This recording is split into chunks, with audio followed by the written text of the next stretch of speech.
세상에서 가장 존귀한 왕이 있습니다. 세상에서 가장 존귀한 왕이 있는데 이 왕에게 두 아들이 있습니다. 첫째 아들은 아버지를 도와서 나라를 세울 때부터 열심히 도와서 정말 아버지에게도 사랑을 받고 백성들에게도 사랑을 받는 정말 사랑받는 아들입니다. 그런데 두 번째 아들은 어릴 때 사고가 나서 잃어버렸습니다. 잃어버렸다가 겨우 다시 되찾아온 아들입니다. 그런데 그래서인지 어릴 때부터 말썽쟁이입니다. 어릴 때 중요한 교육도 못 받은 것도 있지만 자꾸 자라면서 사고만 치고 다닙니다. 자꾸 아빠의 마음을 아프게 하고 형에게도 막 속이 상하게 합니다. 그래서 아버지가 불러서 조용히 타일러도 여러분 그렇게 조용히 타일러도 잠시 그때뿐입니다. 금방 질이 나쁜 친구들과 어울려 다니며 또 술 마시며 정말 방탕한 생활을 일삼습니다. 이제 제법 나이가 들어서 좀 철이 들고 정신을 차릴 법도 한데 나쁜 행실들과 방탕한 모습이 전혀 변하지가 않습니다. 그래서 아버지와 형이 이야기를 하고 상의를 한 다음에 결단을 내립니다. 어떻게 했을까요? 왕자로서의 모든 권리와 가진 모든 돈을 빼앗고 거리로 쫓아내버립니다. 그래서 힘들고 어려운 것이 무엇인지 알게 해서 정신을 차리게 하는 목적으로 그렇게 결단을 내립니다. 그런데 거리로 쫓겨난 이 둘째 아들은 그래도 정신을 못 차리고 돈도 없는 주제에 아주 큰 식당에 들어가서 맛있는 음식을 잔뜩 시켜 먹고 또 술을 왕창 마시다가 주변에 있는 사람들과 시비를 걸고 싸우고 난동을 부리게 됩니다. 그러다가 결국 사람들에게 매를 엄청 맞고 끌려갑니다. 그리고 노예로 팔려갑니다. 왕의 처음 생각과 목적은 고난을 통해서 이 둘째 아들이 정신을 차리고 아버지 도와주세요. 제가 정신 차릴게요 하면서 이제 왕자로서의 존귀한 삶을 다시 살 수 있도록 하는 것이었습니다. 그런데 둘째 아들은 그래도 정신을 못 차리고 사람들과 싸우며 난동을 부리다가 매를 맞고 노예로 팔려가게 되었습니다. 그렇게 다급하자 내가 왕자야 왕자 내가 이 나라의 둘째 왕자란 말이야 하면서 막 사람들에게 소리치면서 막 어깃장을 놨습니다. 그러자 사람들이 어떻게 했을까요? 네가 왕자라고 돈도 없는 주제에 하면서 그러면 내가 왕자를 정신 차리게 해주마 하면서 더 때리며 정말 반죽을 정도로 때리고 팔아넘겨 버렸습니다. 이 사실을 알게 된 왕은 어떻게 했을까요? 화를 내고 정말 크게 화를 내고 군대를 보내서 아들을 구해내고 그 사람들을 잡아오게 합니다. 그리고 왕이 자신의 둘째 아들을 치유하게 하고 자신의 품에 안으며 사람들이 호통을 칩니다. 나는 조금 화가 나서 이 아들이 정신을 차릴 정도로만 매를 들었을 뿐인데 너희는 아무것도 아닌 주제에 왜 너희가 내 사랑하는 아들을 이렇게 죽을 정도로 때리느냐. 이 말씀은 오늘 우리가 읽은 말씀의 15절에 대한 그런 예화입니다. 사랑하는 성도 여러분, 하나님은 죄인이었던 우리를 하나님의 자녀로 삼아주셨습니다. 원래는 죄인이었지만 우리가 예수님을 믿음으로 자녀가 되었습니다. 원래는 이 죄로 인해서 우리가 종의 신분이었습니다. 종이었지만 예수님을 믿음으로 예수님과 같은 그 아들과 같은 반열에 그런 존귀함을 우리도 얻게 된 것입니다. 그런데 우리는 예화에서 말하는 세상에서 가장 존귀한 왕의 둘째 아들과 같습니다. 하나님이 우리를 존귀하게 하셨습니다. 하지만 우리는 이전에 죄의 본성을 잊지 못하고 자꾸만 뒤돌아봅니다. 세상을 돌아봅니다. 하나님이 이전에 우리가 지었던 모든 죄를 없다고 이미 선언하여 주셨지만 여전히 우리가 그 죄의 죄책감 그리고 두려움으로 인해서 자꾸 걱정하고 고민하며 세상을 헐떡거리며 바라봅니다. 자꾸 나의 발걸음이 죄를 지는 곳으로 향하려 합니다. 왜 그럴까요? 이 죄의 본성이 너무나 두려운 것입니다. 사탄이 계속해서 우리를 유혹합니다. 유혹하는 말을 우리에게 계속 집어넣습니다. 우는 사자와 같이 달려들 준비를 한다고 했습니다. 우는 사자와 같이 우리 주위를 배회하며 우리를 삼키려고 달려들 준비를 하고 있기 때문입니다. 사탄이 세상의 온갖 좋은 것들로 우리를 유혹하고 계속해서 우리를 속이고 미혹합니다. 죄의 유혹이 너무나 강력합니다. 그래서 둘째 아들은 존귀한 신분이 되고 거룩한 자녀가 되었지만 종종 이 세상을 따라가기도 한 것입니다. 그래서 어쩔 때는 하나님을 비판하기도 합니다. 결국 하나님의 진노를 통해서 고난을 당하게 됩니다. 우리 사랑하는 시온의 성도 여러분, 믿는 이들이 당하는 고난은 결코 버려둠이 아닌 것을 기억하셔야 합니다. 하나님의 자녀가 당하는 고난은 결코 멸망에 이르는 것이 아닙니다. 하나님이 성도여 믿음의 자녀에게 노하시는 것은 우리가 오늘 읽은 14절 말씀과 같이 예루살렘을 위하는 것입니다. 둘째, 시온을 위하여 크게 질투하는 것입니다. 그리고 셋째, 아버지가 징계를 위해 매를 들듯이 조금 노하는 것뿐입니다. 첫째, 예루살렘을 위한다는 것이 무엇일까요? 하나님이 예루살렘을 위한다는 것을 말씀해 주셨습니다. 예루살렘의 영광을 위한다는 것입니다. 하나님의 발등상이 되게 하신 그 예루살렘의 영광을 회복하시기 위한 것이라는 것입니다. 하나님이 영광으로 임하시고 그들 가운데 함께 동거하여 주신 내 백성 이스라엘을 하나님이 함께 하시는 그 영광으로 회복하신다는 것입니다. 지금 이스라엘의 처지가 어떤 상황일까요? 북이스라엘 왕국이 멸망을 당합니다. 그리고 이제 남유다 왕국까지 멸망을 당해서 수많은 유대인들이 포로로 끌려간 상태입니다. 어쩌면 너무나 큰 충격으로 이 모든 사람들이 소망이 없는 상태일 수 있습니다. 하나님 어찌하여 우리를 이렇게 버리십니까? 하면서 그 상태가 70년이 지났습니다. 70년의 포로 생활을 하면서 그들은 정말 어떤 사람들은 많은 사람들이 자포자기하며 우리도 이제 저 사람들과 다른 멸망당한 사람들과 같이 우리도 멸망당하게 되었구나 하면서 탄식했을 수 있습니다. 하지만 바벨론 포로 생활 70년이 지난 지금 하나님은 하나님의 말씀을 이루어 주십니다. 예루살렘을 위하십니다. 예루살렘으로 귀환하게 하십니다. 성전을 재건하여 다시 짓도록 섭리하여 주십니다.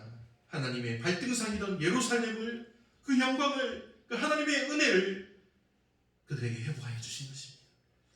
성전에 이어서 이제 성벽이 재건되고 예루살렘으로 하나님의 백성들이 회복됩니다.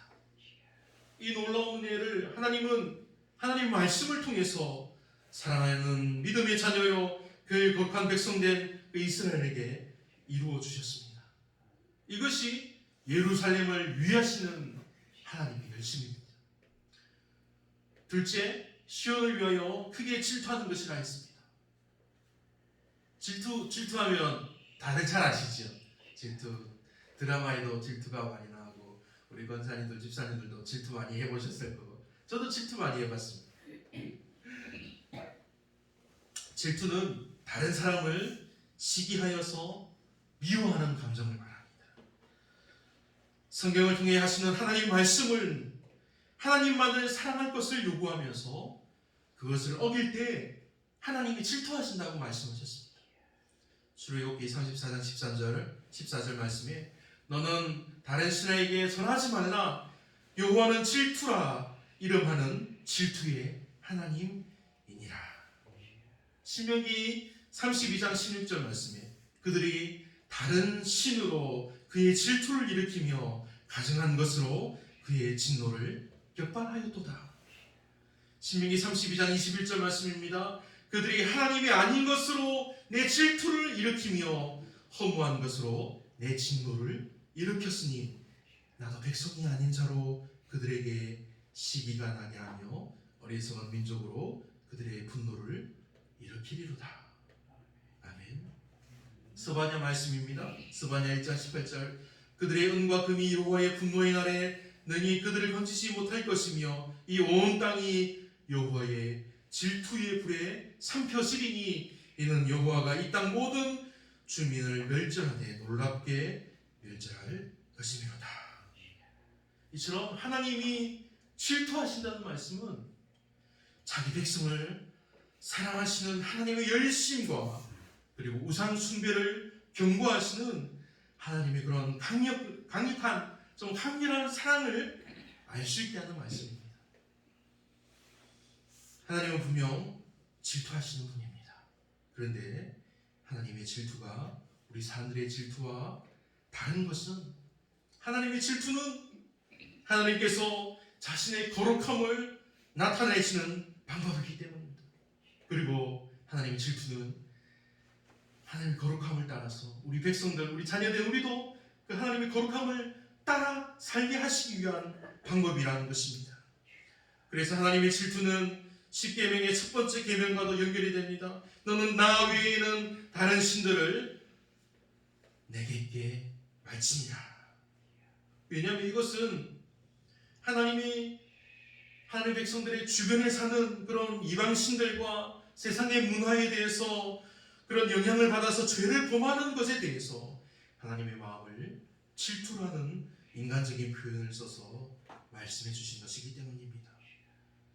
여호수아 24장 19절 말씀에 여호수아가 그는 질투하시는 하나님이시니 그런 표현을 합니다. 그런 표현에 덧붙여서 여호수아가 말하는 것은 다른 우상을 섬기기 위해서 하나님을 버린다는 것은 결코 용서받을 수 없는 일이며 만약 하나님을 소홀히 경배하다가 또 다른 신을 섬기게 되면 하나님께서 벌을 내리실 것이라는 것을 분명하게 전했습니다.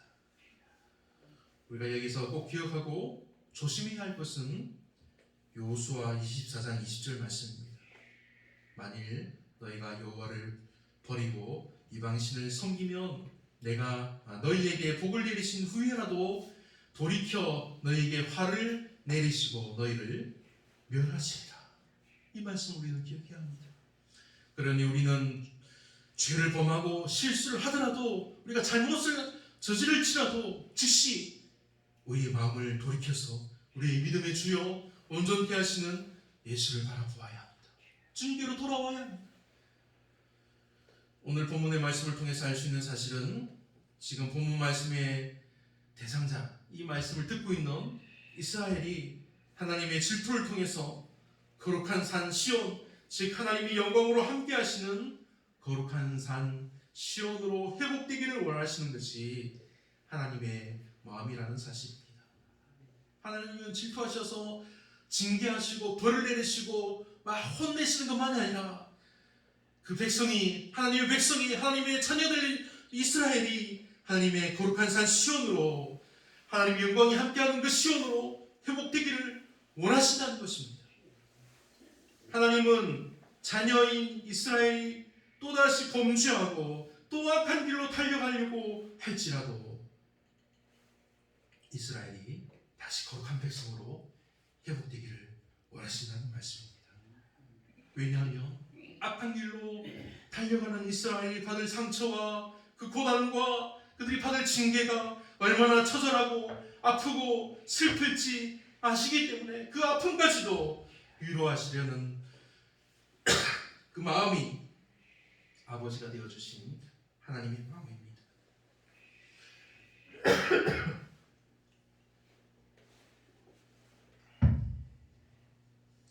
성경 말씀을 읽다 보면 딸이라는 표현이 자주 등장합니다. 딸 시온, 딸 유다, 예루살렘 딸, 내 딸아 하면서 이라는 표현을 하나님께서 하십니다. 이스라엘을 향해서, 유다를 향해서, 예루살렘을 향해서 사랑하는 그런 표현을 하십니다. 딸과 같은 시온, 딸과 같은 유다, 딸과 같이 아끼고 사랑하는 예루살렘이라는 표현입니다. 지난주 목요일 날 3일 전이죠. 목요일 날 이제 아내가 아이들 데리고 부산으로 갔다가 이제 금요일 날 혼자 내려왔습니다. 이번처럼 우리 가족이 떨어져 있게 된 것이 처음이라서 겨우 하루를 이제 제가 이 사택에 혼자 있는데 얼마나 참 마음이 먹먹한지 물론 이제 아들도 걱정이 되지만 딸에 대한 걱정이 너무 큽니다. 아들은 또 아들이라서 믿는 듬직한 구석이 있기 때문에 그리고 믿음으로 하나님께 맡겨드릴 것이 있기 때문에 걱정이 그래도 덜합니다. 그런데 딸은 생각만 해도 마음이 정말 짠하게 됩니다. 금요일 아침에 딸에게 전화가 왔습니다. 울먹거리는 목소리로 자기도 막 참는 겁니다. 울면은 제가 바로 데려온다고 했거든요. 울먹거리며 참으면서 아빠, 엄마 버스 타러 갔어, 엄마 갔어 하면서 막 그러는 겁니다. 억지로 울음을 참는 목소리가 들리는데 어릴 때 그렇게 울면서 자기 달려오면 제가 꼭 안아주고 달래준 그런 게 있었거든요. 그래서 그때도 막 달려가서 꼭 안아주고 달래주고 싶은 그런 짠한 마음이 일어났습니다. 그런데 그래서인지 오늘 이 말씀을 준비하면서 딸 시온, 딸 예루살렘으로 이렇게 표현하는 것이 더 와닿는 것 같습니다. 하나님이 유다와 시온을 딸이라고 표현하신 것이 내가 너희를 이렇게 친밀하게 또 지극하게 사랑해서 딸이 아빠하고 부르는 순간에 바로 달려가서 그 어려움에서 구해내고 안아주고 위로하고 회복하시겠다는 말씀인 것입니다. 그리고 하나님께서 세 번째 하나님의 자녀를 향하신 진노는 아버지가 징계를 위해서 매를 들듯이 조금 노하는 것일 뿐이라는 사실입니다. 여호와에서 왕이 자신의 둘째 아들을 치료하고 또 품에 안으면서 사람들에게 호통을 쳤다고 했습니다. 나는 조금 화가 나서 아들이 정신을 차릴 정도로만 매를 들었을 뿐인데 너희가 아무것도 아닌 너희가 왜 내 사랑하는 아들을 이렇게 죽을 정도로 때리느냐. 그렇게 아까 예화에서 말했죠. 15절 말씀입니다. 안일한 여러 나라들 때문에 심히 진노하나니 나는 조금 노하였거늘 그들은 힘을 내어서 고난을 더하였습니다. 하나님은 정말 조금 노하여서 자녀 삼은 믿음의 백성들을 징계하셨다는 것입니다. 매를 들어서 해처리 때듯이 그냥 때리고 또 마음 아파하시고 그렇게 하셨는데 오히려 자녀가 당하는 그 고난의 짐을 조금이라도 더 얹고 조금이라도 더 힘들게 하면 하나님이 그것으로 심히 진노하겠다고 하시는 말씀입니다. 하나님은 자기 백성 믿음의 자녀를 벌하시지만 결코 버리시지 않습니다. 버려두지 않습니다. 홀로 있게 하지 않으십니다. 결국 하나님은 징계로 고통당하는 이스라엘을 그들을 보고 애태우시며 그들을 되찾아와서 하나님의 그 품에 끌어안으시는 우리 아버지이십니다. 우리는 이러한 참사랑의 하나님, 참사랑의 아버지를 날마다 찬양해야 합니다. 할렐루야. 아멘. 아무리 화가 나도 자녀를 죽일 정도로 미워할 부모는 없습니다. 그런데 지금 요즘 보면 뉴스에 정말 끔찍한 이야기들이 많이 나오죠. 자기 친딸을 그렇게 하는 경우는 많이 없지만 동거남의 딸을 가방에 가두고 그 아이를 가방에 가두고 죽게 하고 때려서 정말 죽이기도 하고 또 힘들게 하고 여러 가지 그런 어려움들이 많이 있습니다. 물론 코로나로 인해서 1년 넘게 좀 사회생활을 잘 못하고 스트레스를 받으니까 그런 것들이 많이 드러나는 것일 수도 있지만 요즘은 왜 이렇게 이런 일들이 끔찍한 일들이 많이 일어날까요? 그들에게 사랑이 없고 하나님이 없기 때문입니다. 우리를 자녀 삼아주신 하나님은 우리를 더욱더 그렇습니다. 사랑합니다. 우리를 미워하지 않으십니다. 하나님은 죄를 미워하시지 사람을 미워하지 않습니다. 그래서 우리가 회개하면 그 죄를 내가 어떤 것을 하겠다 없다 하여 주시는 것입니다. 그래서 우리가 아버지를 부르면 하나님께서 들으시고 우리에게 응답하여 주십니다. 그래서 우리를 불쌍히 여기소서 하고 우리가 구하면 13절 말씀과 같이 하나님은 선한 말씀, 위로하는 말씀으로 우리에게 대답해 주시는 것입니다. 13절 말씀을 제가 다시 읽겠습니다. 여호와께서 내게 말하는 천사에게 선한 말씀, 위로하는 말씀으로 대답하시더라. 아멘. 주 안에서 사랑하는 우리 시온의 성도 여러분, 하나님은 우리에게 주시는 선한 말씀, 위로하는 말씀을 통하여서 우리가 온전히 회복되기를 원하십니다. 하지만 우리가 잊지 말아야 할 것은 열방, 이 세상의 모든 나라들, 이 세상도 하나님이 지으신 세계요 하나님의 소유라는 사실입니다. 하나님은 이들에게도 구원의 은혜를 베푸시기를 원하십니다. 이 말씀을 받는 당시 유대인들은 아마도 자신들이 받는 고난이 너무 크기 때문에 자신들을 힘들게 하고 어렵게 한 열방들이 그 바벨론 제국이 혼란을 당하고 그들의 나라가 망하여야지 자기들이 구원받을 수 있다고 기대했을지 모릅니다. 왜냐하면 그 큰 나라들이 망해야지 지금 포로로 끌려온 자기들이 해방되어서 다시금 자기들의 이스라엘로 돌아가서 나라를 세우고 이스라엘의 영광을 되찾을 수 있다고 생각했기 때문입니다.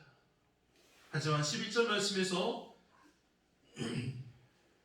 알 수 있는 것은 무엇입니까? 온 땅이 평안하고 조용하다이다 라고 대답하는 것을 볼 수 있습니다.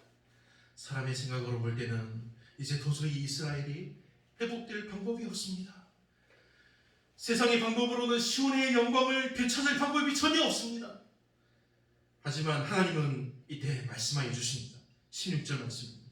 그러므로 여호와가 이처럼 말하노라. 내가 불쌍히 여김으로 예루살렘에 돌아왔은즉 내 집이 그 가운데 건축되리니 예루살렘 위에 먹줄이 쳐지리라. 만군의 여호와의 말이니라. 아멘. 아멘. 세상의 방법으로 우리 사람의 생각과 계획으로는 도저히 회복될 방법이 없었지만 하나님이 선한 말씀과 위로하는 말씀으로 백성들에게 대답해 주셨습니다. 내가 불쌍히 여김으로 예루살렘에 돌아왔은즉 내 집이 그 가운데 건축되리니. 하나님께서 내가 예루살렘을 위하겠다고 말씀하셨습니다. 하나님께서 시온을 위하여 크게 질투한다고 말씀하셨습니다.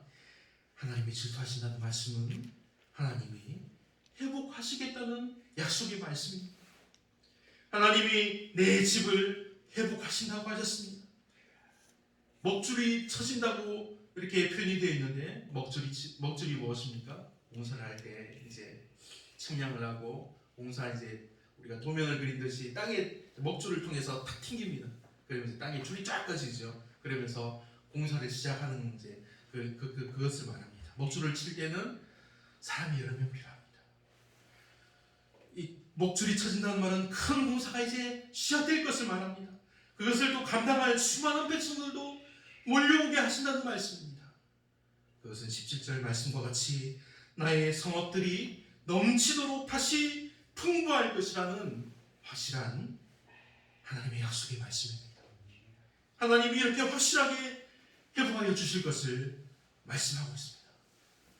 백성들은, 사람들은 자기들의 생각과 방법으로는 도저히 어떻게 회복될 방법이 없었지만 하나님께서 이렇게 확실하게 회복하실 것을 말씀하여 주시는 것입니다.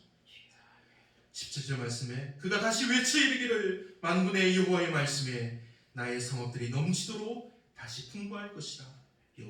여호와가 다시 시온을 위로하며 다시 예루살렘을 택하리라 하라 하니라.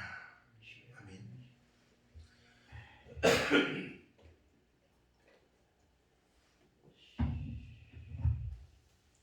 여호와께서 다시 시온을 위로하신다고 말씀하십니다.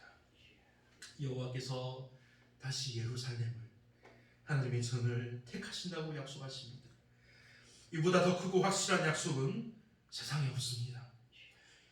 하나님이 회복하신다고, 위로하여 주신다고, 이제 다시 내 백성 되게 하신다고, 내 영광의 발등상으로 내가 다시 택하신다고 하나님이 말씀하여 주시는 것입니다.